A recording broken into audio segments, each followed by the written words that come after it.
মানুষের চেহারা এক না। আর যদি একই হইতো, কেউ কাকে চিনত না, চিনতে পারতো না। চিনার জন্য বিভিন্ন চেহারা হয়েছে, দিয়েছেন আল্লাহ। পৃথিবী মানুষের রং এক না।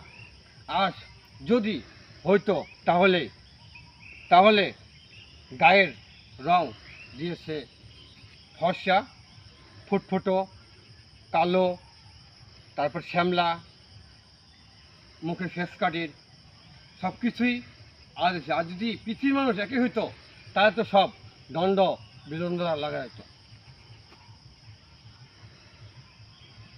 ঠিক আছে, কথাগুলো বুঝবেন, খেয়াল করে রাখবেন। খালি ভিডিও দেখলে হবে না, বোঝার মতো কিছু আছে।